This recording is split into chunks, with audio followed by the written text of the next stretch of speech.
Bienvenidas a todas y a todos. En primer lugar, dar las gracias a CSA Playa Gata por acogernos en este espacio, Alejandro Barranquero por estar aquí con nosotros y, por supuesto, a todos y todas vosotros.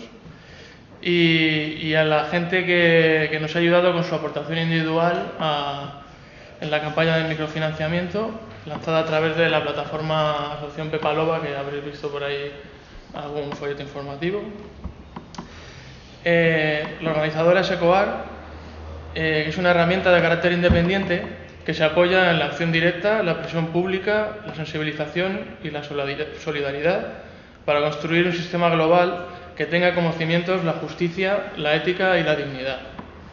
Somos un espacio de naturaleza global conformado por personas que se coordinan, construyen y actúan desde lo local a lo internacional para hacer frente a las injusticias y a los problemas globales, basándonos en un triángulo conformado por el anticapitalismo, la defensa de los derechos humanos y el ecologismo. El fin último de ECOAR consiste en ponerle freno a los abusos e injusticias cometidos por transnacionales o por las grandes estructuras y organismos del poder sistémico, creando y garantizando un mundo más justo y proactivo donde se respeten el planeta y los derechos de todos y todas los que lo habitan.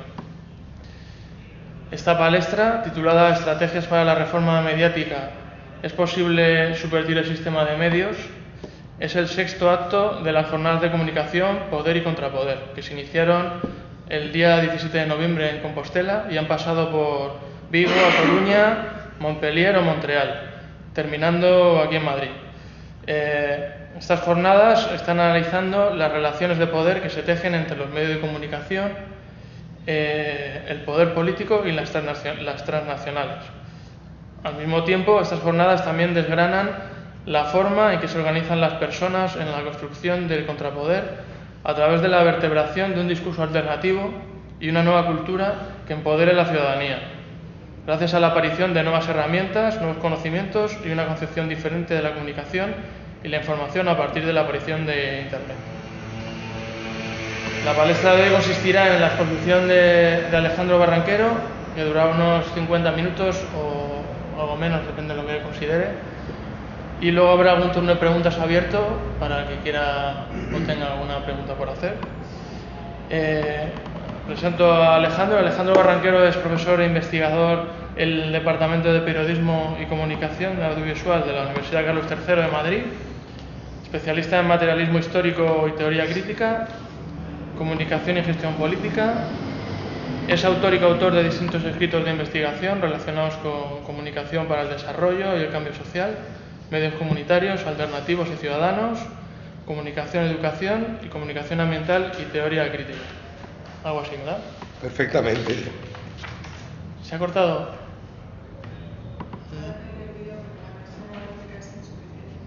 Vaya, mira a ver si puedes darle otra vez a transmitir.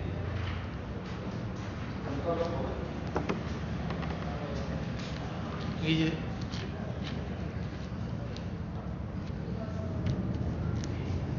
Mejor que me corte a mí que no que te corte a ti. Es complicado, cuesta muchísimo. Esta es la primera vez que lo hago así. Me pasa también en la facultad, intentar transmitir en streaming, se corta la mitad de las veces y no cree uno que está transmitiendo. ¿Qué ha pasado?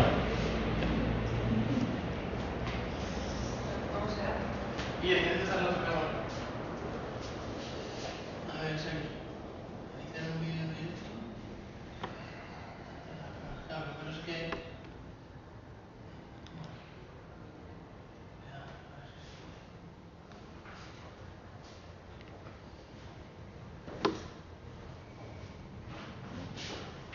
Si no lo veis, en directo, lo que pasa es que si te hacen de algo, te hará más paso, pero...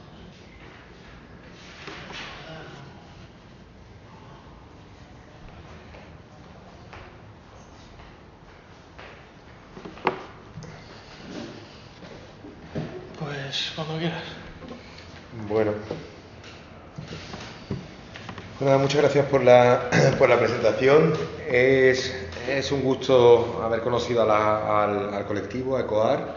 De hecho, bueno, me parece que este es el cierre de unas jornadas en las que me precedían, gente a la que conozco, con la que tengo muy buena relación, y le estaba diciendo al compañero, digo, de los 5 o 6 fichajes estaban ahí Antonio Caro, José Candón-Mena, y es gente con la que precisamente trabajo, ¿no? Y esto es porque trabajamos en los mismos temas, fundamentalmente en una visión crítica de los medios de comunicación y bueno, y también una visión propositiva, que es lo que me gustaría aportar, sobre todo esta tarde, ¿no? Es decir, hasta el momento las charlas que conozco de mis compañeros han tenido que ver con el diagnóstico de la comunicación, el diagnóstico de lo que tenemos actualmente, de cómo el sistema de medios responde a unos intereses de preagenda de tipo económicos y políticos, pero a mí me gustaría aportar hoy una visión un tanto más optimista, es decir, ver qué alternativas tenemos para subvertir este tipo de dominación, ¿no? Vengo precisamente, yo me muevo mucho, entonces voy a moverme más bien. Vengo precisamente, que por eso le decía a Jordi, no tengo otras cosas solapadas, de un encuentro que organizaba la Fundación de Investigaciones Marxistas y ULEPIC, que es un colectivo al que también pertenezco, que es la Unión de Economía Política de la Comunicación, que tiene ramas latinoamericanas, hay una parte en España, y precisamente estábamos analizando, estábamos haciendo un diagnóstico del sistema de medios, utilizando el famoso modelo de la propaganda de Chomsky y Herman. Herman murió hace un par de meses. Yo no sé si conocéis el modelo de la propaganda de Chomsky y Herman, pero es una teoría que se ha trabajado poco en el ámbito de las universidades, sí que se popularizó muchísimo en la red, y que tiene que ver con cómo determinados intereses hacen que una noticia se filtren más y tengan más cabida en los medios de comunicación que otros temas que son sistemáticamente silenciados, ¿no? Y estos filtros pues son desde la propia publicidad que financia el medio hasta los intereses editoriales de las distintas empresas que manejan los medios, hasta el acudir a determinadas fuentes oficiales por encima de movimientos sociales y sociedad civil organizada, hasta crear un enemigo. En particular Chomsky y Herman escribían esto en la época de Reagan, cuando todavía estaba la Guerra Fría en pleno apogeo, a punto de terminar en realidad. Pero bueno, estos elementos tienen que ver sobre todo con el diagnóstico de la comunicación. Como decía antes, la intención hoy es abrir más bien un diálogo sobre las alternativas, ¿no? Y en particular partir de esta pregunta que os planteo, y que me gustaría por plantear un poco saber qué es lo que pensáis, sobre todo la segunda pregunta. Es decir, ¿hay vida más allá de el mundo, el país, la SER, Televisión Española, etcétera? Y sobre todo la segunda, ¿es posible subvertir el sistema de medios? ¿Y cómo creéis que podemos subvertir un sistema de medios que depende de los intereses económicos, políticos, que trabaja a favor del gran capitalismo y de las grandes multinacionales, financieras, industriales, etcétera? ¿Qué alternativas plantearíais para subvertir el sistema de medios? ¿Creéis que la ciudadanía puede hacer algo para cambiar un sistema de medios que cada vez nos representa menos? Creo que lancéis ideas, ¿eh? Me da igual donde vengáis, si queréis luego hacemos una pequeña presentación, me decís un poco el background y de qué padres y madres venís. No, es que no hay vida. En el país al ser el mundo español no sé. Yo niego el supuesto ese de que hay vida ahí. Entonces ahora en el momento estamos en un momento de cambio. Entonces, haber vida, hay vida a tu nivel. Pero el problema es la desorganización ciudadana. Completamente de acuerdo. ¿Alguna idea más? Yo quisiera hablar de todo para aceptar, sí. Yo creo que es un tema tan delicado y complejo. Es cierto que hoy en día existe cierta facilidad para poder ponernos al día entre nosotros sin necesidad de recurrir a elementos que distribuyan de forma finalizada o jerárquica la información. la complejidad que existe, precisamente por toda la influencia que hemos tenido y de cómo hemos sido educados y cómo nos informamos diariamente, y la delicadeza viene en cuanto a que es un poco peligroso incluso intentar informarnos, mantenernos un poco informados únicamente apoyándonos en las redes sociales, que hoy en día es el método más utilizado para poder comunicarnos entre ciudadanos del mismo nivel. Y la delicadeza, en mi opinión, ya hace precisamente por la tendencia que tenemos a hacer caso más a lo sensacionalista que a lo realmente importante. Y podemos verlo en cualquier red social, cómo se retuitean o se comparten en Facebook o se dan likes en Instagram a ciertas cosas que son un poco irrelevantes, lo a otras que pueden ser más, pero no son tan llamativas, que imágenes tan grotescas, que tienen un discurso tan agresivo. Entonces es un poco delicado y un poco difícil conseguir una información imparcial, objetiva y completa, también hoy en día con estos medios libres, que podemos llamar, que tampoco lo son al final, porque incluso también en Facebook y en estas redes sociales existe patrocinio y ofrece dinero para que esto se publicite. Entonces yo lo veo ciertamente complicado. Obviamente existe una esperanza que residiría en todo caso la educación, como siempre, pero ahora mismo me parece una cosa difícil de llevar a cabo. Está todo muy bien montado. Bien. ¿Queréis complementar las ideas? Y ahora las retomo y las analizamos un poquito. ¿Queréis aportar algo al diagnóstico de los compañeros? Simplemente que todo lo que favorece la espiral del capitalismo pues, es muy complicado de afrontar y de pelear, porque estamos en una sociedad en la que la inercia nos lleva a participar de algún modo de este capitalismo, aunque no se esté de acuerdo con él. Entonces, tener los medios para pelear eso de una primera instancia es complicado. O sea, parece complicado. Bien, parece entonces, por lo que oigo, que bueno, la primera pregunta responderíamos afirmativamente, es decir, ir más allá, sí, muchísimo. Justamente en la diapositiva posterior que comentaba, estos son datos del informe anual de la profesión periodística, que es el único recuento sistemático de medios cerrados y medios que salen cada año, y la cifra que tenemos es que desde que apareció la crisis en 2008 hasta el día de hoy se han cerrado en torno a 300 largos de medios, 150 por ahí. Sin embargo, se han creado más medios que los medios que se han cerrado. Ahora bien, los medios son de carácter pequeño, muchos son medios online, son medios que operan básicamente por internet, muchas veces con relaciones de tipo virtual, sin apenas contratados, a los sumos colaboradores, es decir, son medios que se sostienen en el trabajo de una o dos personas que están liberadas, medios muchas veces locales, hiperespecializados. Hay todo un periodismo muy interesante que está resurgiendo, que tiene que ver con lo que hemos trabajado también, que es una etiqueta que me gusta, que es el periodismo slow, es decir, un periodismo de largo formato, de largo aliento, que parece ser que tiene también un público y que trabaja fundamentalmente con la recuperación de la crónica periodística, de los reportajes, frontera de contexto, Wikico. Hay una serie de medios que son alucinantes, que se sostienen a duras penas, es decir, más que vivir, sobreviven, pero la verdad es que están sobreviviendo bien, y por el momento yo diría que es esto periodismo humano que está un poco de capa caída.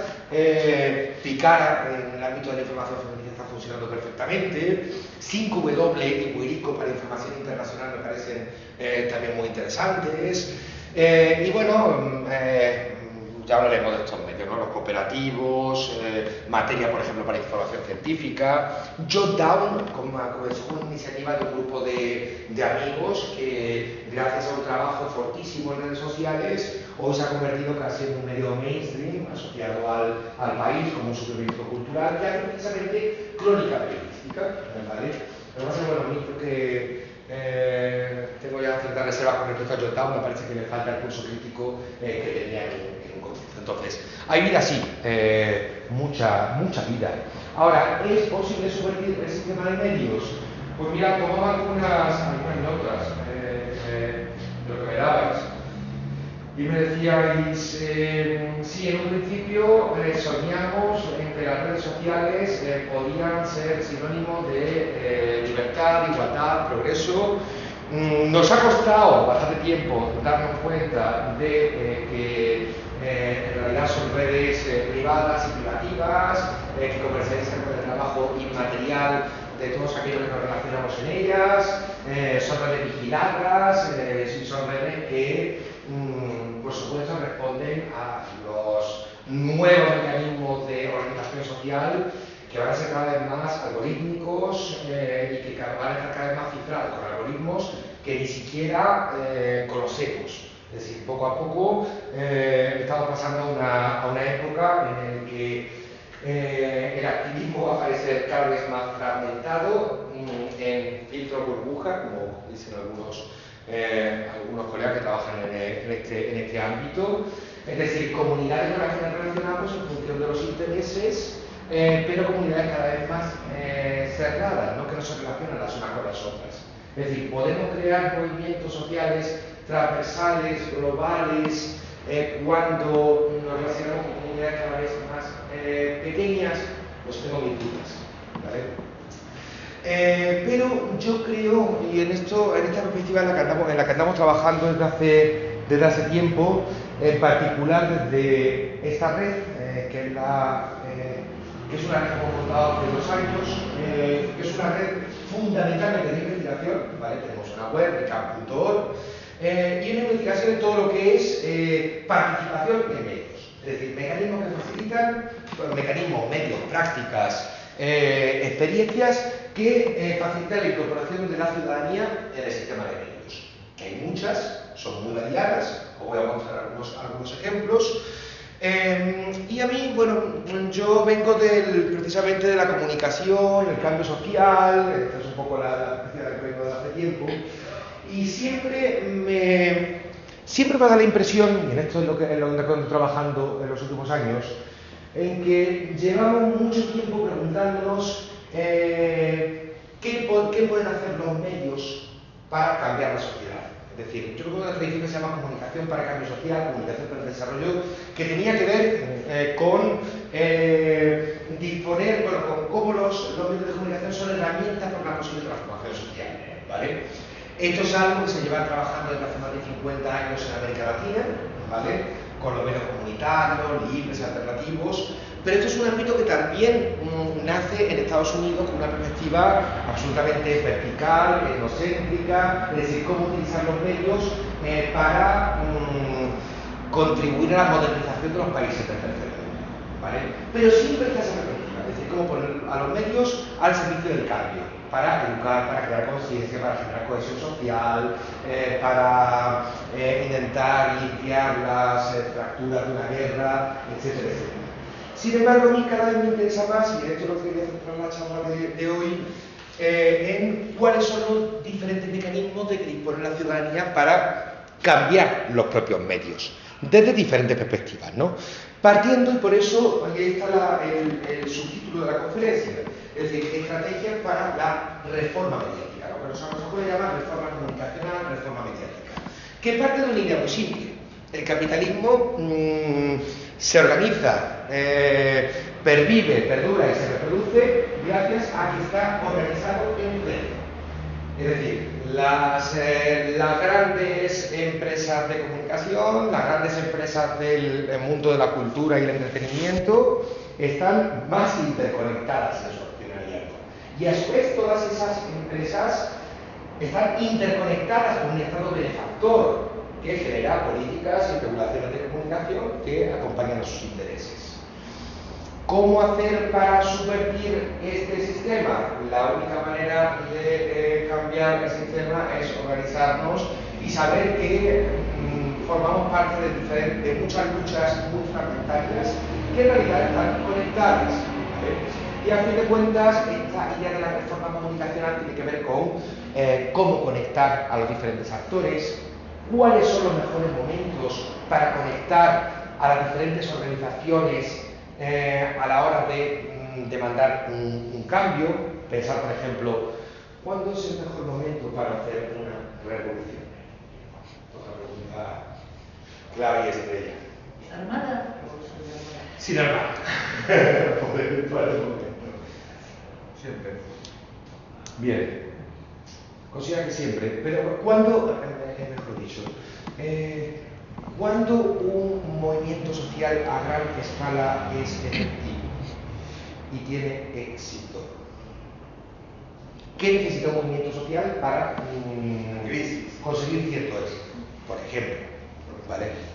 Es decir, crisis económicas, crisis de las élites, ¿vale? Es decir, élites enfrentadas, ya sean en la política estatal o incluso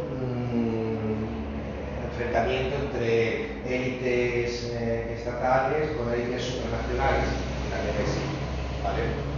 ¿Qué más? Criterio. Es decir, esto es lo que los sociólogos llaman la descarga de oportunidades, ¿vale?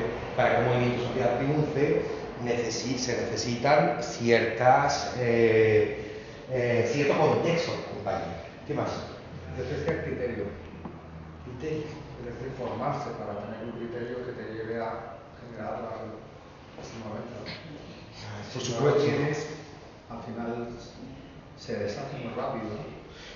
Es lo que hablaba el compañero de la educación. Sí, la educación, sí, por supuesto. Esto es, vamos a ver, no tenemos la receta, pero sí que hay evidencias históricas que nos dicen que, por supuesto, en momentos de crisis es más fácil que un movimiento social tenga éxito. Ahí hemos terminado. Segundo, es necesario, como dices, los sociólogos hablamos generalmente de tener una identidad clara, de tener unos objetivos claros. El 15M me parece un movimiento exitoso, pero a largo plazo, que en un principio le faltó una identidad un poquito más definida, ¿vale? Pero movimientos que tienen una identidad clara, como pueden ser los Sin Tierra en Brasil, los zapatistas en México, etcétera, etcétera, han hecho mucho ruido, ¿vale? La antiglobalización, etcétera. ¿Qué más? Yo creo que cuando a una reivindicación de un grupo se consigue que entre otro diferente, por ejemplo, las revoluciones cubanas, la sandinista, los que realmente acabaron tomando la iniciativa fueron burgueses universitarios. El proletario no podía ni rebelarse. En el movimiento anti-apartheid en Sudáfrica hubo blancos que fueron los que dieron el salto de ayudar a hacer suya también la causa. Entonces yo creo que cuando se incorpora otro grupo que además tiene más fuerza o más medios o más capacidad y además ahí tiene criterio, que es la diferencia. Cuando tú peleas por algo muchas veces no tienes bien definido lo que quieres, pero cuando entra alguien que tiene más formación o más tal, es cuando han salido adelante las revoluciones. Estoy de acuerdo. Pero tiene que ver también con programa por identidad y tú has introducido una nueva variable, que esto es algo que todavía está siendo estudiado y falta por trabajar mucho más. Es decir, cómo todos esos actores que son potencialmente, estoy hablando aquí en el caso de la comunicación específicamente, pero cómo todos esos actores que son potencialmente transformadores pueden llegar a coaligarse y armar un programa común de demandas. ¿Vale? Es decir, esto es lo que falta todavía por trabajar en el ámbito de la sociología, de las ciencias políticas y que tiene que ver con teoría de redes, no solamente de redes sociales, sino de cómo nos acercamos los unos a las otras, ¿no? Pero bueno, todos estos son potenciales actores de cambio que están haciendo cosas. Lo que pasa es que en el campo de la comunicación a mí me da la impresión de que seguimos un poco aislados. Si os fijáis, ha habido movimientos sociales en los últimos años muy importantes en España que han dejado huella y prácticamente en todos los ámbitos. En la salud ha habido un éxito fabuloso, sobre todo en la Comunidad de Madrid, cómo se organizó el personal médico, bueno, el independentismo catalán podemos considerarlo un movimiento bastante exitoso. Tenemos toda la marea verde en la educación. Sin embargo, en el campo de la comunicación no ha habido nada, es verdad que hay un movimiento que intenta transformar la televisión pública y tal, pero no ha hecho tanto ruido. Los pensionistas actualmente han sacado también otro lacito marrón y quieren montar otra, y yo creo que este movimiento también viene con fuerza. Pero sin embargo, en el ámbito de la comunicación es raro encontrar movimientos globales que tengan que ver con demandas comunicacionales. Eso sí, los ha habido.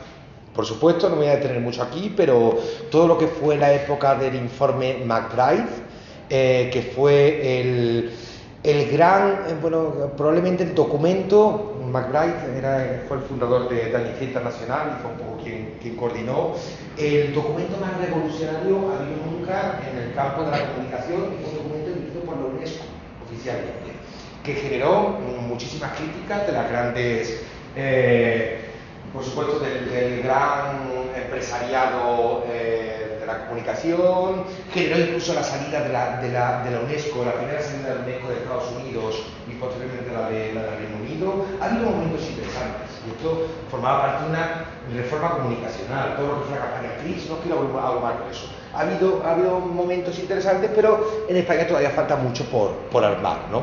Aunque en Latinoamérica, por ejemplo, hay un movimiento fuerte que creo que se está gestando. A mí me interesaba mucho, y ya se apuntaba aquí esta idea, ¿no? Señalar la idea de que bueno, y esto es un modelo en el que estoy trabajando, todavía me falta terminar de cerrarlo, pero lo estaba construyendo para un artículo. Y esto es un modelo de los diferentes niveles de agencia que tiene la ciudadanía para transformar el sistema de medios y cómo se puede transformar el sistema de medios desde fuera del sistema. Esto está mal, estaba retomando esta tarde. Es decir, desde dentro del sistema, ¿vale? Es decir, desde dentro de los medios y desde fuera de los medios, es justamente lo que parece, ¿vale? Y como digo, grado de participación de la ciudadanía. Es decir, es un modelo que intento prácticamente combinar cómo introducir transformaciones y qué grado de participación de la ciudadanía existe, de tal forma que podamos visualizar de alguna forma cuáles son las diferentes alternativas para subvertir el sistema, ¿no? Y esto es prácticamente lo que quería presentar. Es muy largo, pero en resumidas cuentas, por si no llegamos, simplemente creo que hay un nivel interno que tiene que ver con cómo se reforman los medios desde dentro y en el cual el grado de intervención de la ciudadanía es pequeño. Es decir, es un nivel que tiene que ver con cómo los y las periodistas nos representan, sin haberlo votado en ningún momento, pero cómo la opinión pública de alguna manera se encarna en una figura que son periodistas y que supone que tienen que atender a nuestros intereses, ¿vale? Entonces, en este nivel bajo de participación de la ciudadanía podemos hablar de acceso, lo voy a introducir justamente a continuación, es decir, todo lo que es el derecho de acceso a los medios, voy a hablar sobre todo de medios públicos, después de medios alternativos, comunitarios, etc. ¿Vale? El derecho de acceso, los ideales de servicio público, los planes de incorporación y de modernización tecnológica, ¿vale? Un nivel interno que tiene que ver también con cómo se representa la ciudadanía, los grupos vulnerables, los movimientos sociales, las ONG. Hay toda una serie no voy a trabajar mucho esto, pero hay toda una serie de movimientos que tienen que ver con lo que estamos denominando actualmente el periodismo social, ¿vale? Que es un periodismo no orientado exclusivamente a representar temas sociales, porque los temas sociales se representan constantemente, sino más bien a representar esos temas con profundidad, contextualizándolos en un marco amplio de tipo comunitario y individual. Es decir, es una perspectiva que critica la tendencia a la crónica de sucesos como formato estrella de lo social, ¿vale? Y esto lo vemos por todos los días en las televisiones, en los periódicos, ¿vale? Los sucesos es una parte fundamental de cualquier producto informativo, pero nosotros consideramos que eso no es periodismo social, porque los sucesos, que son prácticamente el relato de un hecho, con protagonistas anónimos, pero muy descontextualizados. Jamás explicar los porqués, las causas, los cómo de la violencia, de un desastre humano, ¿vale? Pero bueno, el periodismo social tiene que ver con esto. Y después, bueno, todo lo que son los mecanismos de rendición de cuentas al interior de los medios.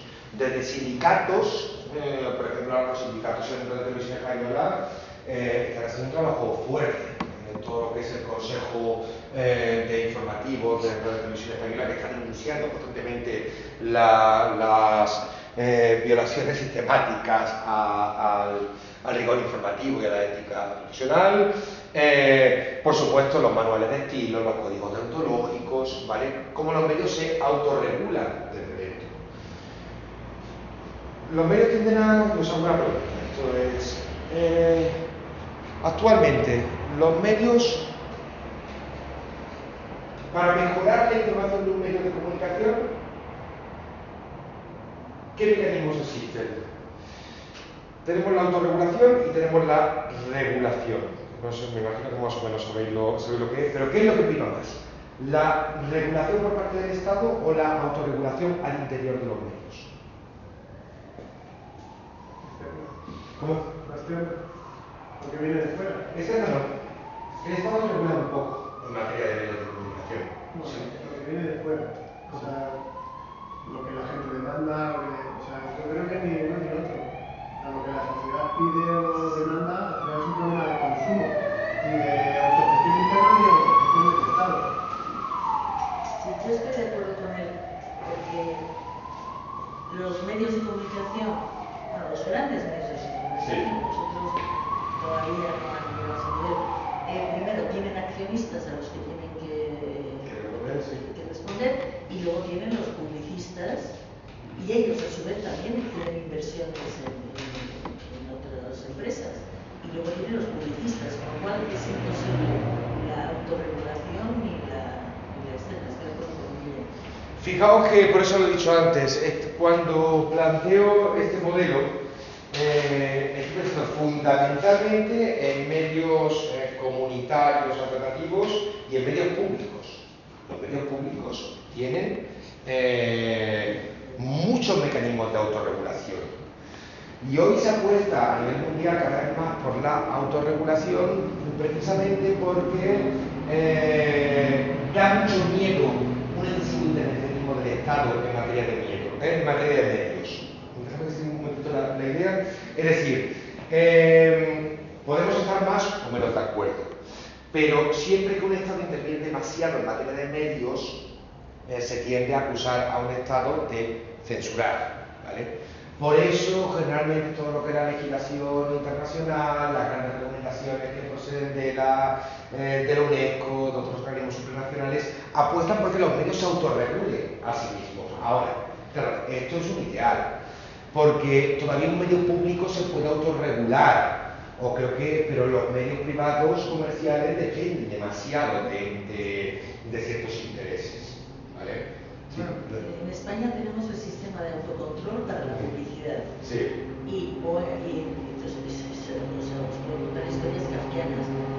Y en el momento que no hay autocontrol, tú no puedes denunciar un abuso tan viendo una normal judicial que te cuesta dinero y que tardará años en resolverse. Entonces ya eso simplemente es una limitación absoluta a que se cumpla la legislación. No estoy hablando de algo extraordinario, sino temas de cómo se enfoca la infancia, las mujeres. Ahora, legislación tenemos, eso sí que me lo... Sí, pero no está bien hecha y no tiene sanciones, o sea, no hay reglamentos detrás de la legislación. Eso es lo que generalmente además se diferencia en el derecho, ¿no? Que una cosa es reconocer un derecho, otra cosa es garantizar como el ejercicio de ese derecho, ¿no? Que ahí nos falta muchísimo, ¿vale? Pero los mecanismos de rendición de cuentas internos en los medios existen. Es decir, por ejemplo, en Francia funciona un Consejo Superior del Audiovisual muy interesante. Y bueno, y es que el único país europeo que no tiene Consejo Audiovisual es España, ¿vale? No sé muy bien cómo funcionará el de Lituania y el de Letonia. La cuestión es que aquí no tenemos más que algunos autonómicos que además ni siquiera están funcionando bien, ¿vale? Pero bueno, mecanismos existen hacia el interior de los medios, ¿no? Después, bueno, yo creo que mecanismos de cambio también tienen que ver con las campañas de sensibilización de ONG, de movimientos sociales, incluso las propias campañas públicas, que a veces son efectivas. Pensar en cómo se ha luchado contra los accidentes de tráfico, para dotar de más conciencia vial, contra la seguridad vial, las campañas contra la homofobia, la transfobia, etc. Podemos estar más o menos de acuerdo, pero son potenciales herramientas de cambio, ¿vale? Después, ya lo hablabais, educación, educar en medios. Esto es algo que también reconocen las grandes los grandes organismos consultivos o regulaciones de materia de tipo consultivo, ¿no? Que no obligatorio, tanto de la ONEC como de otros organismos, que piden que la educación en medios sea una materia transversal en los diferentes niveles de la educación, desde la primaria hasta la universitaria. ¿Qué ocurre en España? Vamos al tema de España. Fatal. En la época de Zapatero se avanzó un poquito, pero no se terminó de culminar esto, y actualmente educación en materia de medios se da exclusivamente en secundaria. Son materias ya ni siquiera obligatorias, sino optativas. No hay personal preparado para acometerlas, etcétera, etcétera. ¿Vale? Pero una buena educación en medios ayudaría a subvertir un poco el sistema de medios, ¿no? Y por supuesto, por ejemplo, en Latinoamérica están funcionando cada vez mejor las denominadas veedurías o los observatorios de medios, que son generalmente organismos independientes que se dedican a fiscalizar la actividad de los medios, hacer análisis de contenido, sobre la cobertura de determinados temas, canalizar denuncias, quejas de la ciudadanía. En Perú, por ejemplo, la Asociación Canaria hace unos años montó todo un referéndum y una recogida de firmas y consiguieron plantar un boceto de ley al gobierno peruano, que después fue mal utilizado, pero por ejemplo en Argentina todo lo que es la ley de medios de Cristina Fernández de Kirchner, anulada actualmente por Macri a golpe de decreto o de dejarlas o de vaciar las células. Esta ley se hizo precisamente con una gran coalición de reforma comunicacional, en la que participaron desde gente de la universidad hasta radios comunitarias, medios alternativos, ONG y... Perdóname, te interrumpo un minutito. Sí. Yo, en Argentina, o sea, hay un relato fabricado sobre la ley de medios que quizá no sea tan así como se vende aquí. Digo porque los grupos empresariales grandes, o sea, estaban con Kirchner, siguieron teniendo la mayoría de los medios y... Te interrumpo un minuto. Sí, no. Con toda la buena onda, pero... hay un relato con los derechos humanos. Aquí no, para no relatar verdad universal, que yo creo que todos lo podemos poner en entredicho. Y por supuesto, yo creo que incluso, bueno, también tengo mucha relación con tu país y me han contado muchos relatos sobre la ley de medios. Y la ley de medios también respondió a parte de una serie de intereses del propio... Sí, hubo un reparto de medios. Bueno, por eso no te quería decir. Bueno, pero por primera vez se hizo una legislación antimonopolios. Ten en cuenta que la anterior ley de medios argentina venía de la época de la dictadura y daba... Sí, pero cuando se habla de la ley de la dictadura es un argumento muy fuerte para imponer, por ejemplo, la ley de medios y un montón de leyes que instaló Kirchner diciendo de la dictadura, y hay un montón de leyes de la dictadura que no han tocado.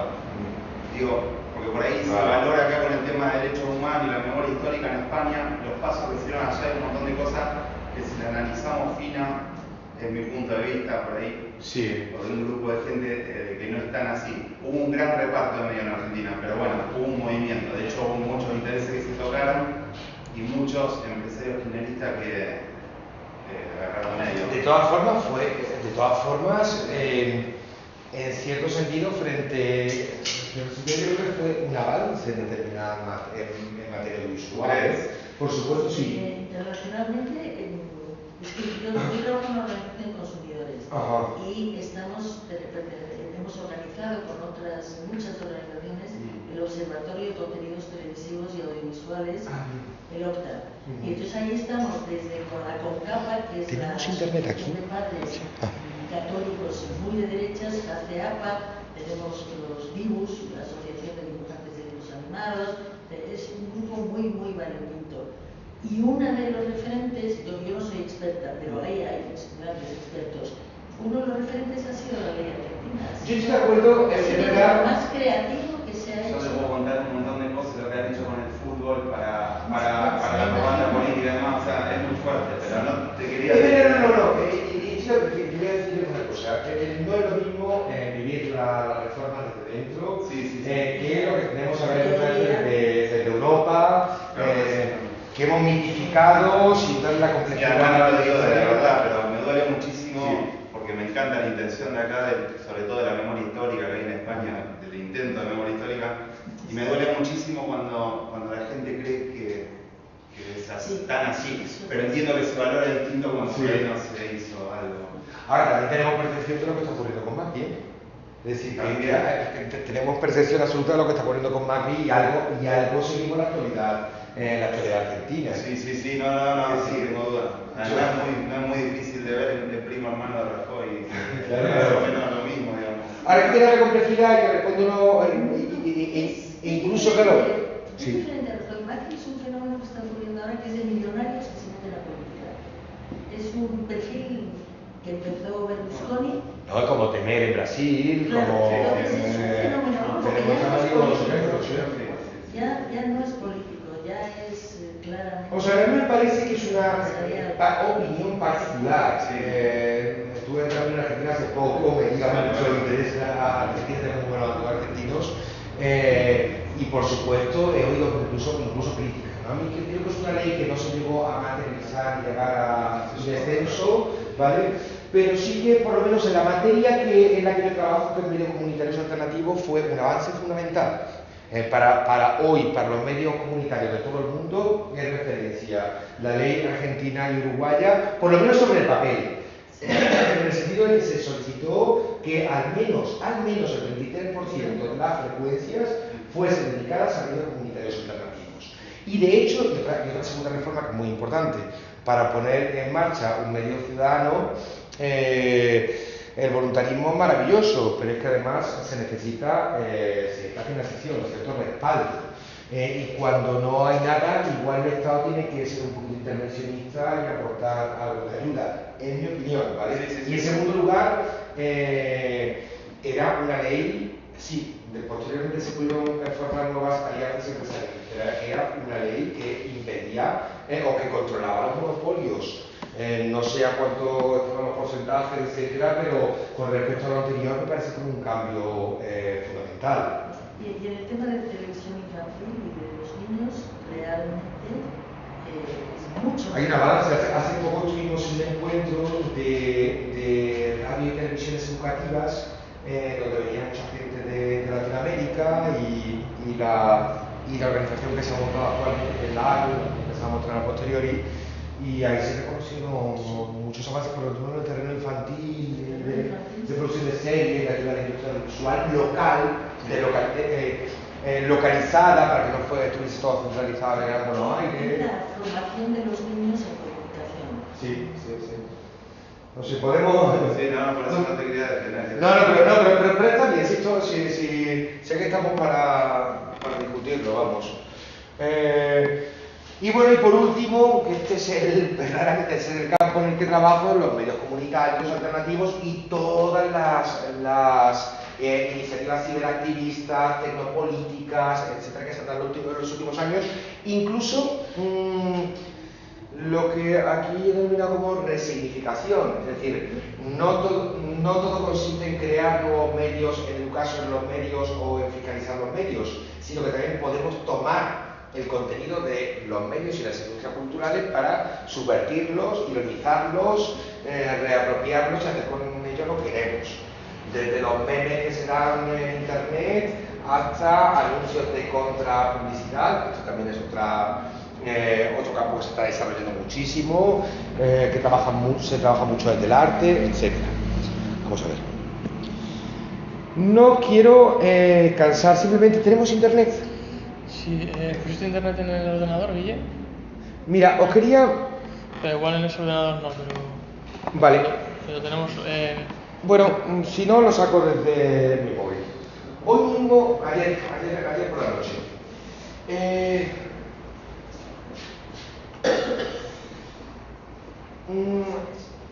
y aquí estamos hablando fundamentalmente de medios públicos.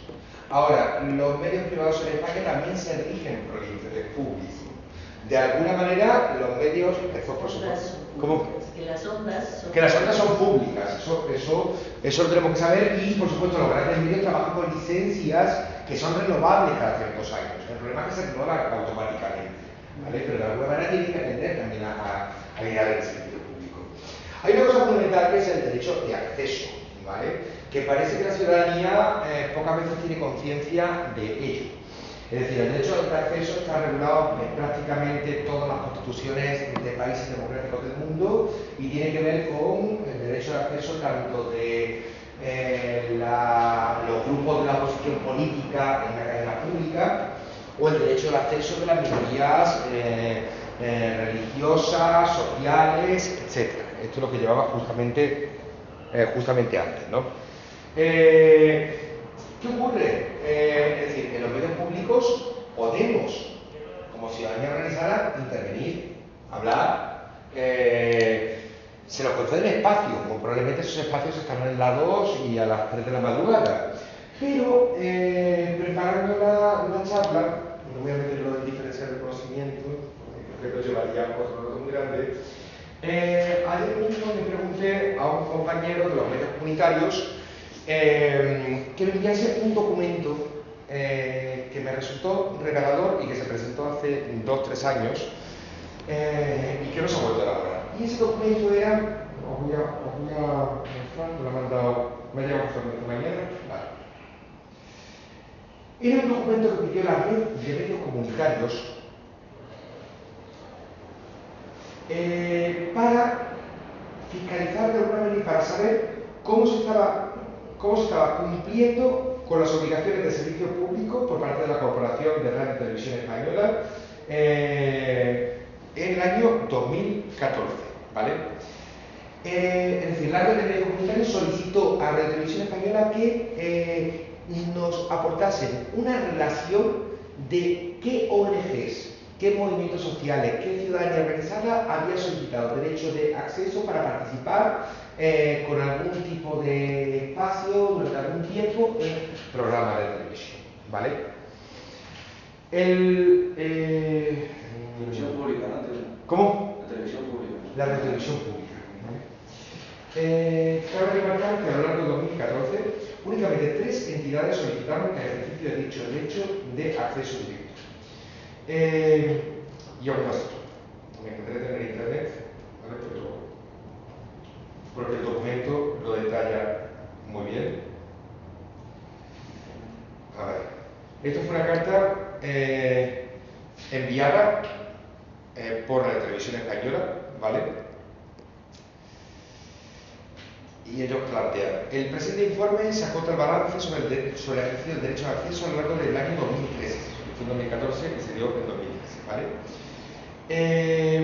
En el primer semestre de 2013 el número de solicitudes fue de 7, no sé por qué de 7, primer semestre de 2013, ¿vale? En concreto se admitió en la solicitud de la plataforma de ONG, Acción Social y de la Coordinadora Andaluza de ONG, que ejercieron su derecho de acceso a través del programa Para Todos Lados.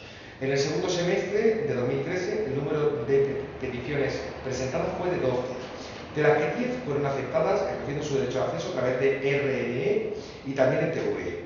Los solicitantes que accedieron a este programa fueron la Federación de Asociaciones Gitanas de Cataluña, la Fundación Francesc Ferrer y Guardia, el Club Ayúdale a Caminar, la Asociación El Patio Nuestro, Sol de Paz Pachacuti, Indigenismo, Federación Andalucía Acoge, y la Federación de Misiones Evangélicas Urbanas de España y los diferentes espacios.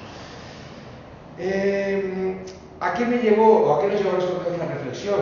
Que bueno, esto, además de disponer de medios comunitarios alternativos, tenemos derecho a formar parte, o tenemos derecho a tener espacios en la red de televisión española que ni siquiera nos planteamos que existen, ¿vale? Muy probablemente serán espacios marginales, pero hay posibilidad. Es decir, ese es un derecho que creo que la ciudadanía española desconoce en su totalidad y que no todas las ONG tienen muy presente. Fijaos que aquí hay alguna ONG importante, pero alguna que es un poquito más secundaria, ¿no? Y después todo el tema del servicio público. Aquí hay un campo en el que conviene seguir explorando. Precisamente el año pasado dirigí una tesis sobre participación de la ciudadanía en Radio Nacional de España y bueno, hicimos un análisis de contenido a lo largo de 10 años, de cómo eran los niveles de participación, quiénes llevaban esa participación, para qué servía la participación de los oyentes, ¿vale? Pero a partir de ahí, a mi doctorado dije, bueno, vamos a explorar cómo se recoge el ideal de la participación en Radio Nacional de España o en Radio Televisión Española. Y precisamente, explorando los documentos de la Televisión Española, descubrimos que hay todo un desarrollo muy interesante de la idea de servicio público que incluye la participación, el pluralismo, la diversidad, etcétera, etcétera, pero que no se materializa en indicadores concretos, ¿vale? Y ahora, yo ahí por ejemplo recomendaría un trabajo que se está dando en España muy reciente, de 3-4 años es una parte, Gómez Montpart, Josep Lluís Gómez Montpart, la Universidad de Valencia, esta chica Dolors Palau, hay toda una serie de gente que están tratando de materializar todos estos ideales y de grandes intenciones en cosas que se puedan medir, ¿vale? Porque los indicadores serán inexactos y serán pobres, pero en cualquier caso ayudan a determinar cuánto tenemos de diversidad, cuánto tenemos de participación, etcétera, etcétera, ¿vale? Y por supuesto fiscalización ciudadana. Voy rapidito por mostrar la presentación, ¿no? Fiscalización ciudadana con la web y con las herramientas tecnológicas, todo esto se ha multiplicado y del 15M en adelante surgen iniciativas, algunas de ellas inspiradas en el movimiento de los indignados, interesantísimas, ¿no? Desde plataformas para la auditoría ciudadana de la deuda, hasta mapas colaborativos, etcétera, etcétera. No sé si conocéis esta iniciativa, me parece súper interesante, de Fanetín, de Estefan Grueso, que es muy sencillita, en realidad es una web donde este activista del 15M lo que hace más bien es relatar su vida y como mosca cojonera de las instituciones públicas, ¿vale? Pero es verdad que detalla muy claramente los diferentes mecanismos que tiene la ciudadanía para poder intervenir, reclamar sus derechos, armar pequeñas acciones reivindicativas, etcétera, etcétera. Está por armar todavía esta página web, pero creo que es muy interesante, ¿no? Y está básicamente todo digitalizado, ¿no? Y por supuesto, a nivel de medios también se ha avanzado mucho en los últimos años. Es decir, más allá de la posverdad y de la desinformación sí, es verdad que tenemos unos retrocesos enormes, pero sí que existen plataformas, por ejemplo, como Fixmedia, que ayuda a la gente a denunciar informaciones erróneas, ¿no? El propio papel todavía pequeño de las asociaciones de telespectadores, pero creo que de los propios observatorios, creo que poco a poco, creo que aún no son demasiado conocidos por la ciudadanía en general, pero poco a poco se van conociendo algo más, ¿no? No sé, a mí por ejemplo hay un proyecto que me gusta muchísimo, que todavía está por sacar grandes resultados, que es Datactivism. Es un proyecto a nivel internacional con una rama en España, que tiene que ver con cómo utilizar el Big Data para construir alternativas ciudadanas, y está reflexionando además mucho de manera crítica sobre el nuevo Internet que se está construyendo en base al algoritmo, ¿no? No sé, por ejemplo, a mí herramientas de fiscalización, por mostraros dos en el ámbito del periodismo, me gusta muchísimo lo que está haciendo la Federación de Sindicatos de Periodistas, ¿vale? Que por primera vez es una asociación gremial a nivel periodístico que en España está plantando una alternativa crítica, ¿vale? Más allá de todo esto se está desarrollando, ¿no? Más allá de la Asociación de la Prensa de Madrid o de las federaciones regionales, que me parece que tienen un sesgo conservador muy fuerte, ¿vale? Media.cat es a mí un observatorio que me gusta mucho, que realiza muchas quejas ciudadanas, hacen cada año un anuario de noticias olvidadas por los medios, ¿vale? Tele de Todos es una iniciativa para reformar la televisión pública, que parte de esa idea estupenda pero no materializada del todo, que fue la idea de construir un comité de sabios en la época de Zapatero para reformar la televisión pública. Hubo algunos avances, pero no todo lo que hubo que hacer. PDLI, por ejemplo, la plataforma para la defensa de la libertad de expresión, conformada por muchos periodistas, muchos abogados, que están metiéndole fuerte a todo el tema de la ley Mordaza, creando listados sistemáticos de multas y de gente represaliada, etcétera, ¿no? La comunicación de ONG, no me voy a meter demasiado en esto, quería llegar más bien a desde perspectivas más verticales, que suelen ser las más comunes, es decir, todavía en las ONG españolas lo que existe es el enfoque de campaña, es decir, un enfoque muy a corto plazo.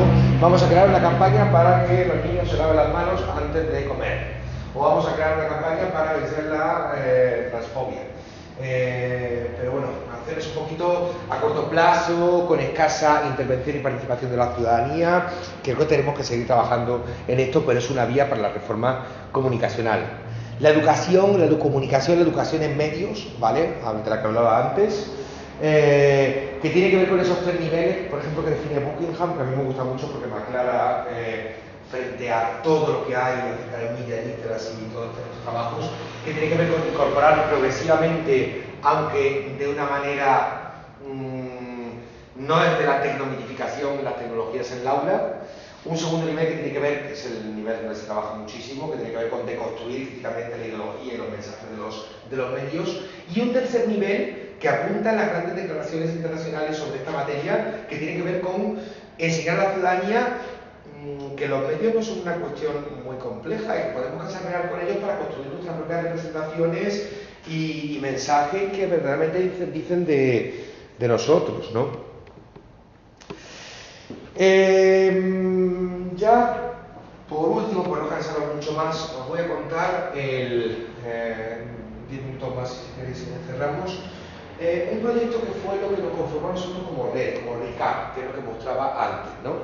Y que tuvo que ver con, esto fue un proyecto para que recibimos una pequeña financiación, que armamos un poco de la nada, con gente que ni siquiera se conocía entre sí. Y que, bueno, como el propio título del proyecto menciona, tiene mucho que ver con cómo los jóvenes participan en los medios alternativos y cómo estos en muchas ocasiones se constituyen como auténticas escuelas de comunicación, de ciudadanía, de valores. Nosotros tenemos la percepción, por trabajos previos que hemos hecho, de que los medios alternativos para mucha gente, sobre todo de nuestra universidad y de otros centros, eran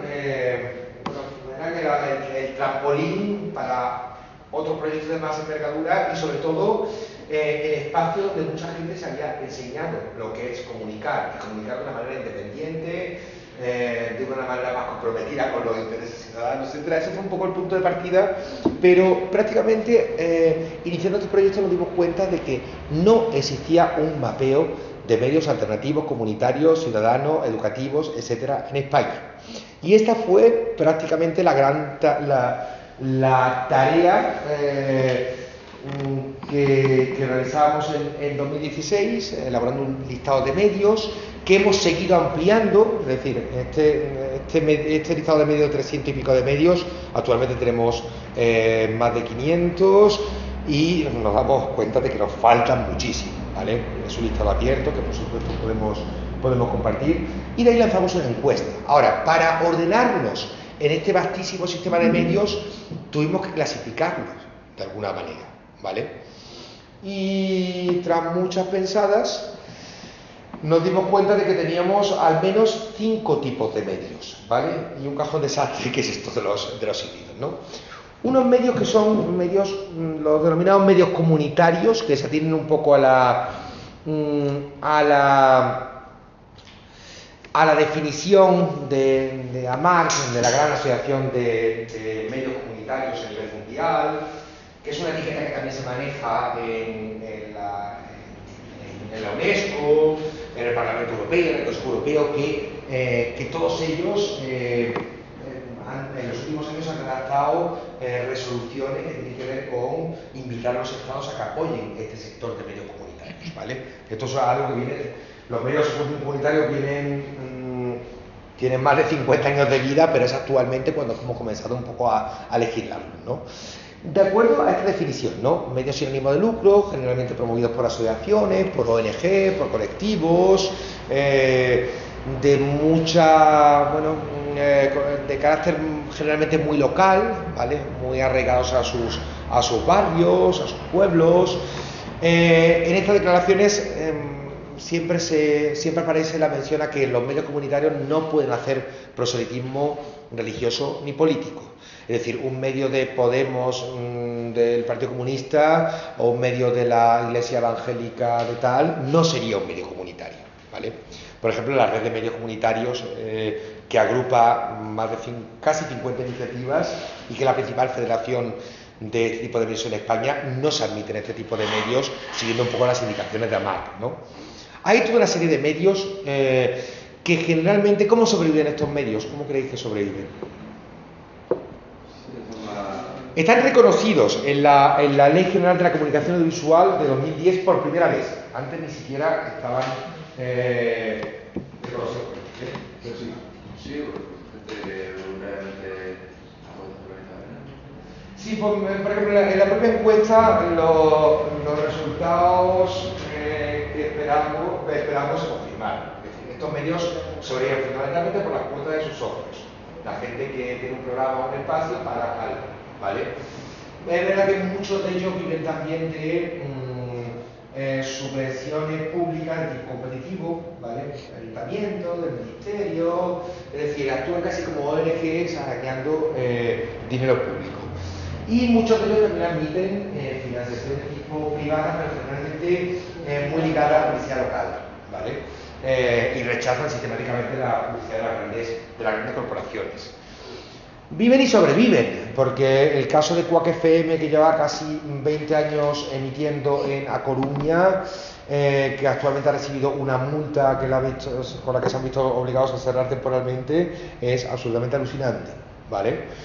Pero bueno, por ejemplo, OMC también, ejemplo en Madrid, Radio Vallecas, lo están haciendo bien, por lo menos sobreviven, ¿no? Bueno, y por supuesto, soy malagueño, Onda Color en Málaga está haciendo una labor interesantísima, ¿vale? ¿Qué más? Los medios libres, a diferencia de los comunitarios, se rigen por premisas muy parecidas, pero no admiten ningún tipo de publicidad. No admiten ningún tipo de apoyo institucional, son medios un poquito más anarcas, por así decirlo, y por supuesto son todos asamblearios, horizontales en su toma de decisiones, ¿vale? Algunas de las iniciativas generadas durante el 15M tienen ese carácter, o TMX, por ejemplo, esto que surge a partir del cierre de algunos trabajadores de Telemadrid. Ahora Info no estaría aquí. Medios educativos, universitarios, estos ni siquiera están reconocidos en la Ley General de la Comunicación Audiovisual, esto también es alucinante, ¿vale? Y por eso en los últimos años se han organizado en torno a esta asociación que congrega a ya casi una treintena de radios, fundamentalmente de radios universitarias, ¿vale? Que se mueven un poco entre un modelo público, porque forman parte de universidades públicas, pero también se rigen por ideales comunitarios, no todas ellas, pero sí que muchas de ellas, tienen muy buena relación con nosotros y prácticamente le estamos diciendo que además de un increíble mecanismo para la divulgación científica y para que se conozca la universidad o el instituto respectivo al mundo, también pueden dar voz a la ciudadanía de su entorno. La UNED tiene una gran interesante, la UNED también es integrada. La UNED no sería un modelo comunitario, pero es un modelo perfecto de divulgación científica. A mí sí me gusta muchísimo la red de la UNED, ¿vale? Pero fijaos, no tiene ni siquiera forma legal. Es decir que, bueno, en fin. Y después los medios cooperativos. En Argentina, por ejemplo, tuvieron un florecimiento, han tenido un florecimiento, ya tenían un florecimiento antes, pero ahora a partir del gobierno de Macri se cambió, algunos comunitarios se están reconvirtiendo en cooperativos, que parece ser que es un modelo que tiene mayor resiliencia en épocas de crisis, ¿no? Que parece que se adaptan muy bien a la crisis. Y de hecho, esto forma parte de un estudio que también estamos haciendo. Estos son fundamentalmente periódicos en forma de cooperativa, ¿vale? Online, o la mayoría tienen versiones online y versiones en papel, lo que también es alucinante, que prefiero también el papel. No incluyen cooperativas de vídeo y de cine, que esto sería otra cuestión, que también hay unas cuantas, ¿vale? Pero bueno, la Directa ha sobrevivido, que es un poco la pionera de todo esto. Es la primera cooperativa, la cooperativa que nace antes de la crisis. Todo el resto, si os fijáis, en las fechas son post-crisis de 2008, ¿no? Bueno, Diagonal se reconvirtió en El Salto y no le fue muy mal. Han aumentado el número de suscriptores, se han generado nuevos contratos de trabajo, ahora son los propios socios los que ponen el capital, el proyecto parece que está creciendo poco a poco. Arainfo es alucinante en Aragón, es el segundo medio escrito más importante de Aragón y es una cooperativa, ¿vale? Tiene un modelo estupendo de organizativo, ¿no? Y actualmente también se agrupan en una red, que esto también es nuevo, novísimo, ¿vale? Comunes, que son medios que apoyan los ideales de la economía social y solidaria, ¿vale? Ha habido 2 encuentros, este año hubo también otro en Madrid.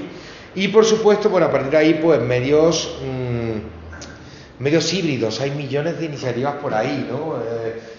Ahí, por ejemplo, apunto las del video participativo, videoactivismo, no sé, el colectivo Cemos en Sevilla, creo que hace cosas muy interesantes, además muy en la lógica de la reapropiación y de la subversión, de la lógica del remix, de tomar contenido de los medios masivos y ironizarlos, ¿no? En Cataluña hay un movimiento fuerte en este sentido que se está organizando, no muy fuerte como los observatorios, pero bueno, algo hay, ¿no? Las redes se comienzan a entretejer, ¿no? Y por supuesto, qué decir de lo digital, ¿no?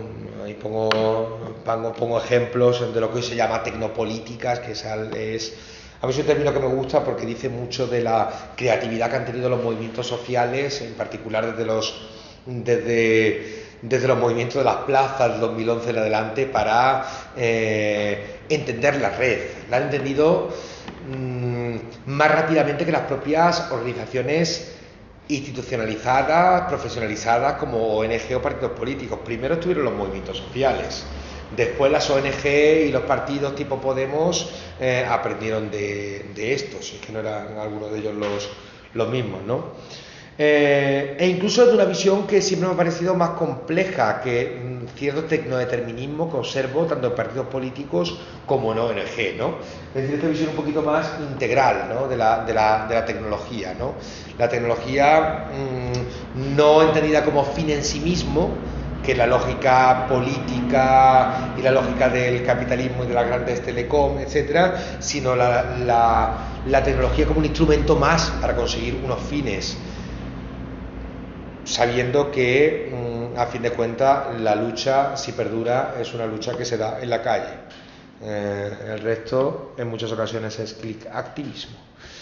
Y, como decía, reapropiaciones críticas de los medios, ¿no? Subverting, tiene muchos nombres, ¿no? Contrainformación, contrapropaganda. Ahí, por ejemplo, tengo mucha esperanza a mí en este sentido, pues me gusta mucho todo lo que hicieron en España con Suma hasta morir, ¿vale? Muy asociados y muy ligados a Ecologistas en Acción.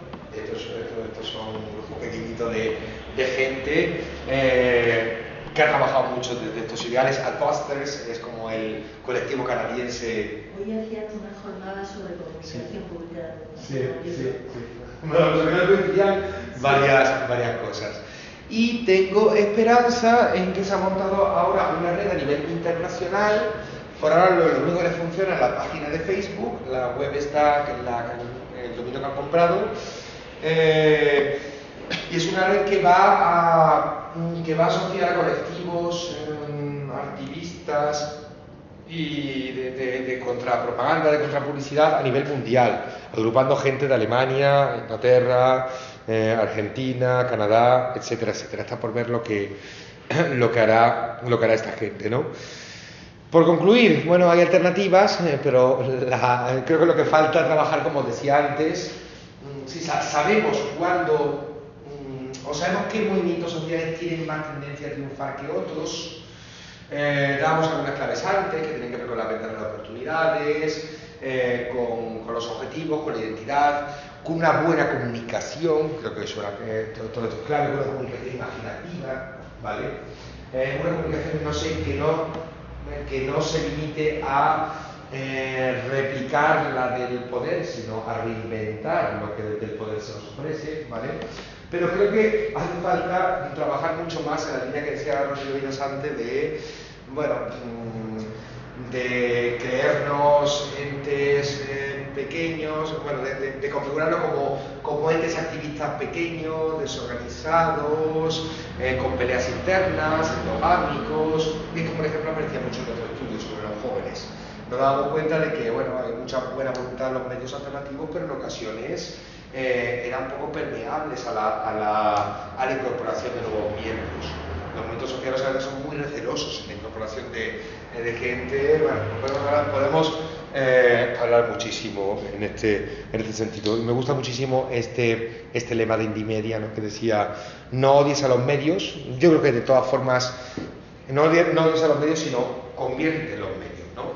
E incluso romper un poco esta visión apocalíptica de que los medios privados, comerciales y los medios públicos son per se malos, o esto que salía de ICM de televisión, manipulación. No, yo creo que también hay maneras de articular espacios alternativos interesantes en los medios, o incluso apropiarnos de ellos para hacer cosas. Igual es una visión muy optimista, estaréis más o menos de acuerdo conmigo, pero era un poco lo que quería transmitir. Y por supuesto, me gustaría que abriésemos por lo menos 10 minutitos de 15 minutos de intervenciones. Mira, yo soy muy mayor y hace poco he oído una anécdota que se me ha vuelto casi una. Está unos jovenzuelos neorurales sembrando en un campito y había un señor mayor con la boina de toda la vida, un agricultor clásico, un campesino, observándolos. Entonces pasó una amiga mía y le dice, Pep, ¿cómo los ves? Y Pep les dijo, ay Nati, les falta ignorancia. Ignorancia. Entonces, estamos en esa, nos falta ignorancia. Aquí todo el mundo cita a alguien, todo el mundo viene de alguien, todo el mundo, bueno, en la universidad ya se los vuelto locos, ¿ya? Y hace falta que alguien diga que no, o sea, ¿sabes? Vamos a ser de verdad, vamos a darles a unos niños y vamos a enseñar a los niños a programar, porque esa es otra. Los que están programando son unos tarados, la mayoría de ellos son estos que se inflan a Coca-Colas, pizzas y 4 cosas más, y nos hacen las herramientas a los que hacemos cosas. Entonces también la programación tenía que aprenderse en la escuela, igual que el escribir y leer, por lo cual ya no habría un grupo que hiciera la herramienta que estamos usando todos cuando probablemente habría herramientas mucho mejores. Entonces yo creo que socializar de verdad la herramienta, la creación de la herramienta, y dar pie a la ignorancia, al sentido común, a la observación simple y llana, a la no... Porque por aquí ha habido muchas veces la palabra endogamia. Todos los grupitos estos acaban siendo terrible y patológicamente endogámicos. Ese es uno de los peligros que... Estoy totalmente de acuerdo. Y yo creo que la propia izquierda es muy caenita. En ese caso, creo que estamos de acuerdo. Sí, ahora, vamos a ver, mi visión como profesor, por lo que veo en los estudiantes, es verdad que vengo de una universidad que es pública, que la Carlos III, con un modelo un poquito privado, es decir, los chicos pagan unas matrículas altas, más altas que la facultad, y la ven con Carlos para cursar, y bueno, son de un estrato socioeconómico determinado, ¿vale? Pero sí que tengo la visión de que es una visión optimista, porque creo que lo que tenemos actualmente es una fase de caos, pero que al mismo tiempo puede suponer en algún momento un desborde creativo, en los términos de este señor, porque a mí me da la impresión de que estos chiquitos más jóvenes que nos están llegando reciben muchas influencias culturales muy diferentes, que tienen que ver con los más variados colores políticos, tendencias religiosas, formas de identidad. Y me da la impresión de que lo que tenemos ahora es una especie de periodo de impasse en el que se están gestando y articulando cosas que actualmente no conseguimos crear esa red con una identidad, con unos objetivos claros, etcétera, etcétera, pero que igual están los cimientos armándose para el futuro, no sé. Seguro que está armado ya y que todavía no lo vemos. ¿Tú crees? Está ahí gestando, sí. Se está gestando, es decir, ya no solamente la gente de mi generación o la de muchas de vuestras generaciones y tal, que sí, que verdaderamente hemos visto millones de grupos que están por el cambio social, que me parece una cosa horrible, pero bueno, que están haciendo cosas, desde huertos urbanos hasta bancos del tiempo, hasta iniciativas de la banca ética, etcétera, etcétera, etcétera. Es decir, cosas, los cimientos ya hay. Pero yo estoy pensando un poco en los jóvenes que están por venir, en estos de la veintena corta y tal, que yo soy optimista con ellos, porque lo que percibo es eso, lo que percibo es un caos. Es decir, le están llegando muchas ideas, me da la impresión de que en algún momento este caos se puede ordenar hacia alguna parte. Me dan miedo, por supuesto, las tendencias neoconservadoras que existen en Europa y en Estados Unidos, pero no sé, igual vamos hacia algún lado interesante, no sé. También me da la impresión de que podemos, y era un poco la idea de la charla que os traía, ¿no? La izquierda creo que no hace más que hacer diagnóstico de lo que va mal, y hace unos diagnósticos finísimos, muy sofisticados, y que realmente dan en la causa de los problemas, pero muy pocas veces se buscan las soluciones, ¿no? Y se hacen mapas, censos de bueno, cuáles son las posibles alternativas, ¿no? Si es que muchas veces tenemos leyes que son insuficientes, pero es que tenemos leyes. A mí me gustaba esa iniciativa de Faretín porque era un poco, la de político.cc, porque era un poco decir, bueno, es que todo esto está, el problema es que no lo aprovechamos. Y el problema es que, esto es otra reflexión que compartí hace poco con unos compañeros, yo trabajo varias líneas, ya decía antes que a mí me interesa mucho todo el movimiento decrecentista, slow, ecologista, ¿no? Pero me da la impresión de que últimamente la tendencia actual de buscar alternativas pasa por alternativas de tipo individual. Es decir, frente, por ejemplo, en el slow, yo ahora veo, y en particular en lo que yo estoy trabajando, slow media, desconexión digital, etc. Cuando empecé a trabajar no había nada. Ahora se están publicando millones de libros sobre el estrés, etcétera, etcétera. Pero parece que el foco, la vía de salida al ritmo vertiginoso de nuestras nuevas tecnologías, etcétera, etcétera, me quiero extender mucho, pasa por un proceso de reconversión individual, ¿vale? De conectarnos menos, de dejar periodos sin conectarnos, etcétera, etcétera, cuando yo creo que una crisis global necesita soluciones globales, ¿no? Y necesita que nos interconectemos, que hablemos, que seamos promiscuos en nuestras relaciones políticas, ¿no? Es que el sistema nos ha robado el tiempo. Es que ese es el ruido. Y otro drama a lo que hemos llegado es el vivir totalmente de espaldas al campo y a la naturaleza. O sea, el mundo es urbano, todo de lo que hablamos y de las referencias que tiene, bueno, ya bastante más de la mitad de la gente vive en grandes ciudades, en África, en Asia. Entonces, todas esas referencias nos apartan de la calma, del tiempo, de la reflexión, de lo que ha hecho que la humanidad progrese. Entonces, yo creo que una vuelta, y de hecho, por ejemplo, el feminismo en el mundo agrario es fantástico y se las dejó tiradas hasta hace 4 días. El feminismo urbano nunca se acordó de la mujer del campo, que es la más tuteada a lo largo de la historia. Entonces, yo confío en el mundo del campo que se está rearmando y desde unas coordenadas diferentes.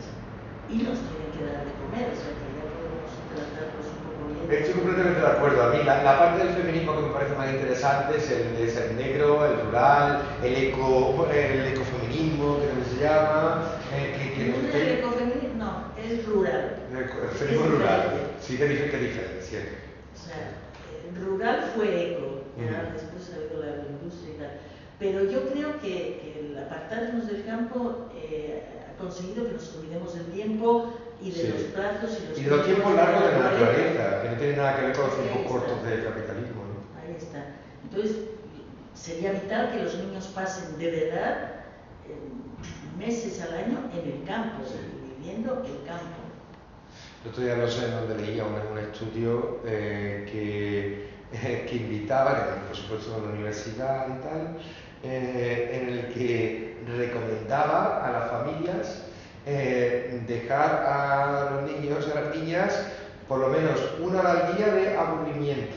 Es decir, quitar la máquina, dejarlo con muy poco, porque precisamente ese periodo del aburrimiento es donde se estimula la creatividad, ¿no? ¿Qué hago con mi tiempo? Frente a ese tiempo marcado por la máquina, ¿no? En la República había una clase que era eso, no hace nada. No hace nada. Educativamente era, y me parecía que era espectacular. Y ya estamos hablando hace mucho tiempo. Yo sí te quería preguntar una cosa concreta. Los foros. Los foros es un mecanismo que para mí me parece que está muy cerca de lo que tú dices, ¿no? La revolución no está en las redes, está en la calle, y en las redes está la multiplicación de esa revolución, ¿no? El utilizarla para que se multiplique, ¿no? A mí los foros me parecen muy interesantes, porque siendo del poder, porque los han generado el ayuntamiento, es el poder, me parece que sí que lo sabemos utilizar contra poder, podemos utilizar eso para empezar a cambiar esto, ¿no? Y con independencia de que no tengamos tiempo, yo creo que el tiempo no es el problema. Pues yo creo que es uno de los grandes determinantes, ¿eh? Sí, al activismo le falta tiempo. Pero para mí ya es una cosa. Quiero decir, cuando uno se plantea que realmente tiene que hacer la revolución, invierte más tiempo en la revolución. Comprarlo, haz lo que quieras, pero entonces no quieres hacerla. Si no tienes tiempo, no quieres hacerla, no te engañes. Lo que te quiero decir es que al final el cambio está en eso, en que efectivamente a mí no me engañáis, yo tengo tiempo para la revolución. Sí, pero en saber que esto, mira, hay un autor, ya que hablamos del tiempo, que me interesa muchísimo, ¿no? Hay un autor alemán que recientemente se ha traducido al español, por suerte, que se llama Hartmut, con una T en medio, Hartmut Rosa. Que él, Hartmut Rosa, es muy interesante, tiene un... aceleracionismo aparece también en el título, ¿vale? Esto que ha publicado, por supuesto, mucho en inglés, en alemán, etc. Y es ahora cuando se ha traducido al inglés, cuando se ha traducido al español, ¿vale? Y este es un tipo que lo que nos viene a decir es que cuando hablamos de los grandes males de la modernidad, se nos ha olvidado hablar del tiempo. Es decir, la modernidad como sistema de pensamiento organizativo, etc., se construye sobre varios pilares. La idea del individuo, la idea de la razón y cómo a partir de la razón y la ciencia podemos controlar la naturaleza,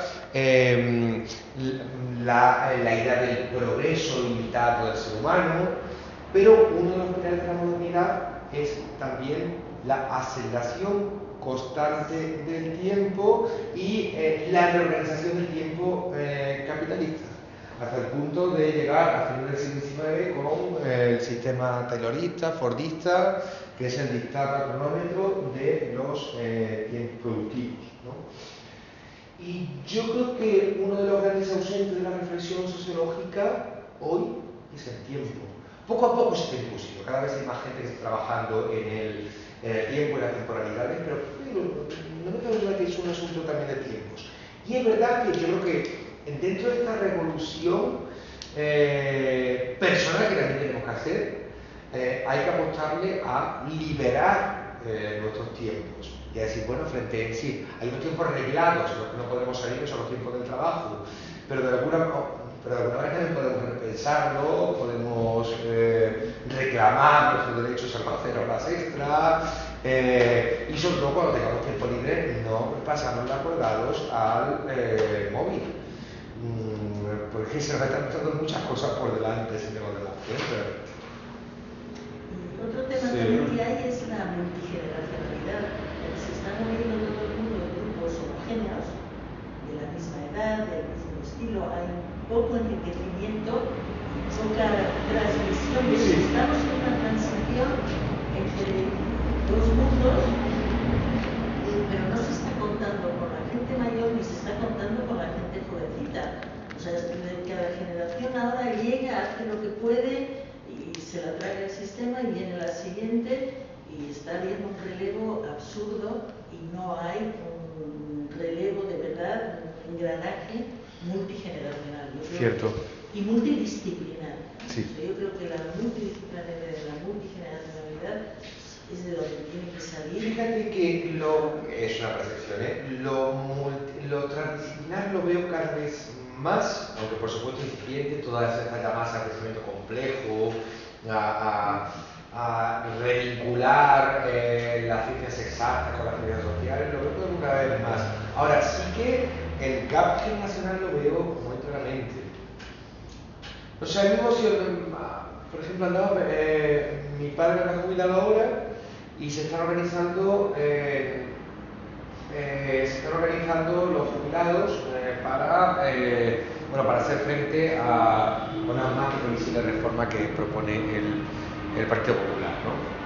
Además de regularizar y especular con los fondos de pensiones, ¿no?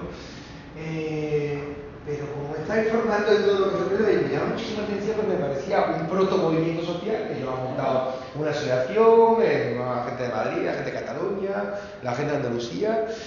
Y el otro día me mandaba unas fotos, que me hizo pensar precisamente lo que tú decías, unas fotos de Málaga donde se había cortado la avenida principal, había habido ahí como 500 jubilados protestando y tal, pero solamente estaban los jubilados.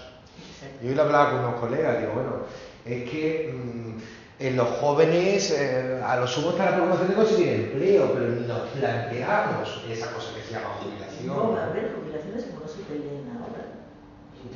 No, exactamente.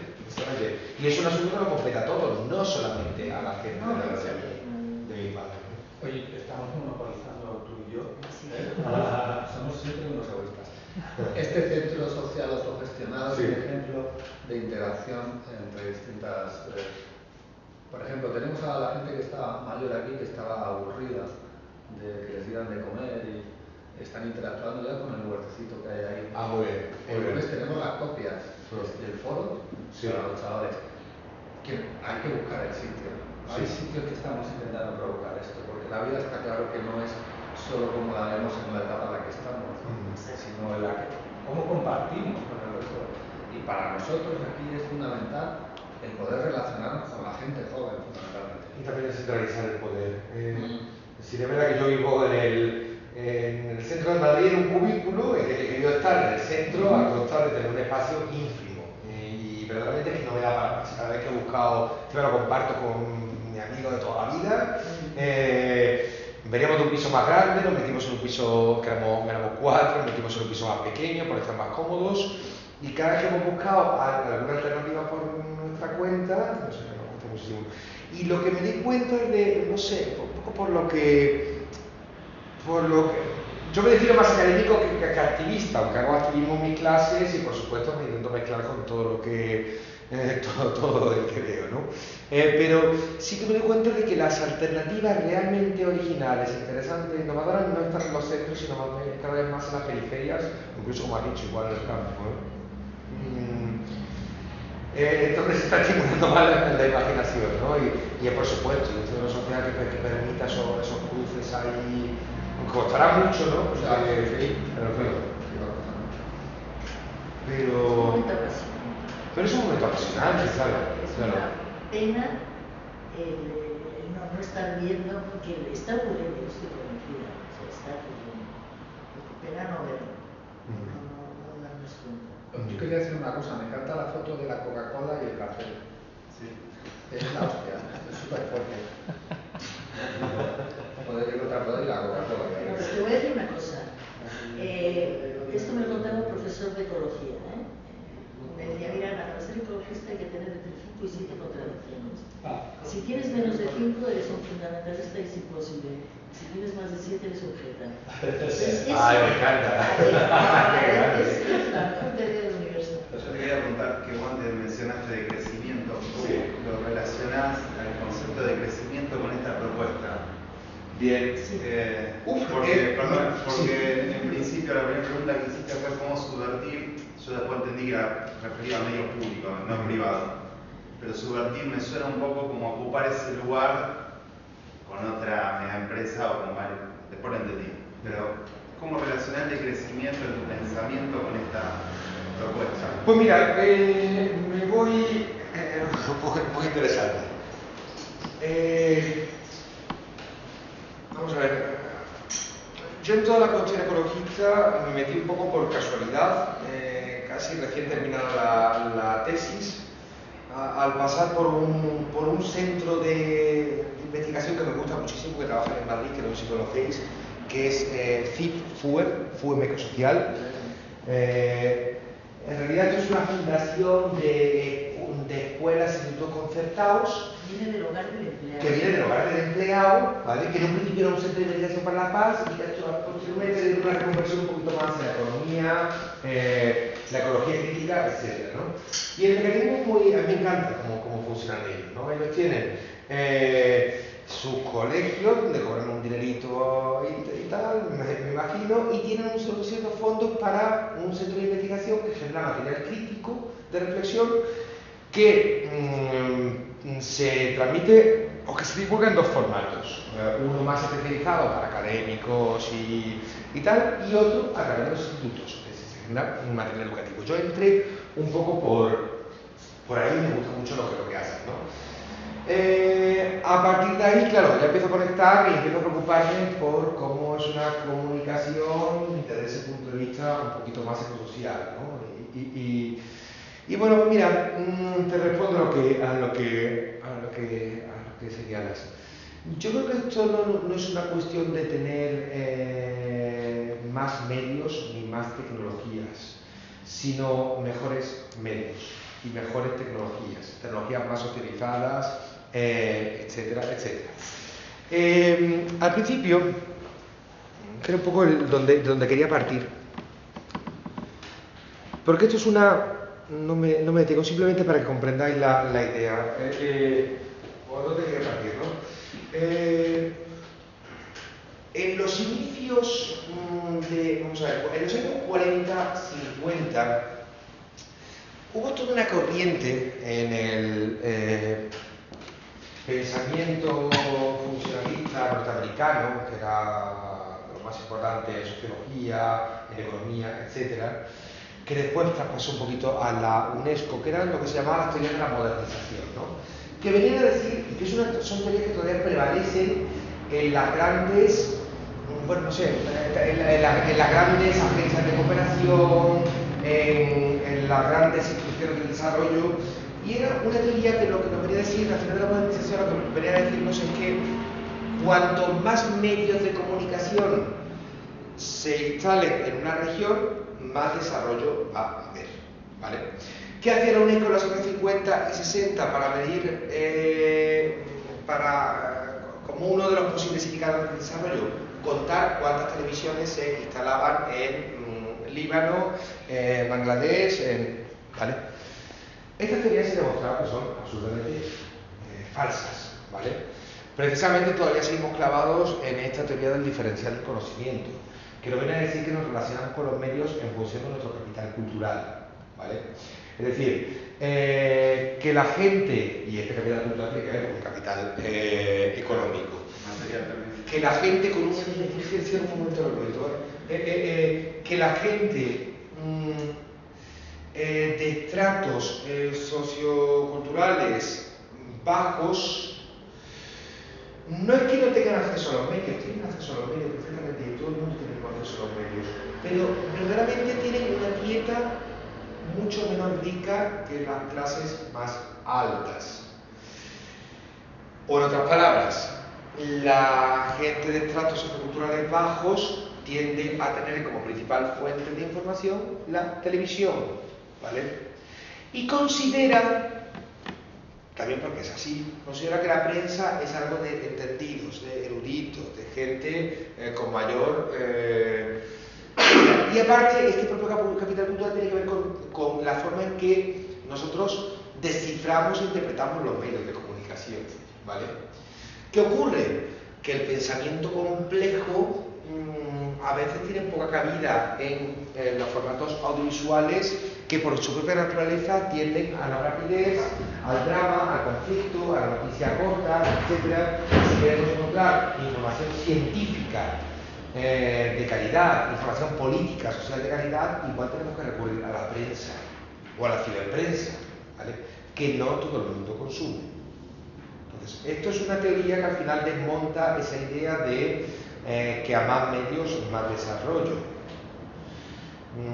Aquí de lo que estamos hablando es de cómo nos relacionamos con los medios y por supuesto también hay toda otra serie de, por ejemplo, la gente del slow y desde el punto de vista de la ecología, cuando pensamos la huella ecológica que tienen nuestras tecnologías, etcétera, etcétera, lo que nos planteamos es que esto no es una cuestión de muchos medios. Sí, tenemos que ofrecer diversidad, tenemos que tener garantizar el acceso a una oferta diversa y plural de medios. Pero no a toda costa, lo que tenemos que hacer es que esos medios también, sí, a toda costa, porque tenemos que hacer que esos medios sean mejores. Y que sean comunitarios, no tengan que tener cada uno su medio maravilloso. Es que ahí es donde va el crecimiento, compartir, turnarse. Claro. O sea, mira, una apuesta de los comunitarios me parece fabulosa. Lo que pasa es que, bueno, actualmente hay países, por ejemplo en Francia, los comunitarios, que se llaman medios asociativos, funcionan muy bien y son un sector del sistema de medios que está remunerado y donde trabajan, no sé qué dato nos pasaban el otro día, que 1/3 de los profesionales de radio en Francia trabajan para medios asociativos, medios comunitarios. Tienen una legislación adecuada. No sé, eso es una parte de la cual se puede subvertir el sistema de medios. Por supuesto, estamos en pañales todavía. A mí me cuesta personalmente muchísimo pensar la idea, o sea, en Argentina hay un montón de medios comunitarios y de cooperativas. Digo, durante el kirchnerismo, este gobierno de ahora directamente no hay mucho que analizar, o sea, no puede haber, pero cuando el kirchnerismo era muy difícil, la política del kirchnerismo, por una cuestión de bueno, ellos tomaron los medios como en represiva, decir, bueno, los otros son los grupos monopólicos capitalistas, nosotros tenemos el medio nacional, la TV pública, radio pública, y era fortaleza nuestra porque el enemigo es grande.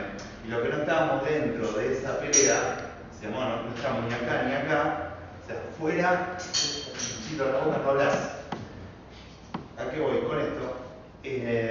Estos medios comunitarios que yo escuchaba, digo, no tuvieron un crecimiento, ni en ese momento, ni lo tienen ahora, ni en el gobierno anterior, o sea, como yo sí, es un consumo, escuché todavía esos medios, un poco de todo, pero mayormente todo.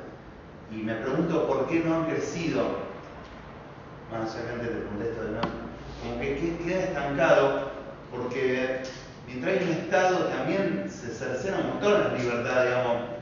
Yo te juro que me encanta el optimismo que lo ponés y te lo agradezco, Pero a mí la cuestión del límite que pone el Estado, o sea, con su ley, hablando de los medios públicos, me cuesta pensar eso que te dije en principio. ¿Cómo puede crecer un medio o no un medio? ¿Cómo puede multiplicarse si llega un momento que el límite es claro del gobierno? Digo, es mi experiencia, lo que yo viví, digamos. Hasta acá se puede hablar. Todo muy lindo, abrí medio, radio comunitaria, hacemos el panfleto.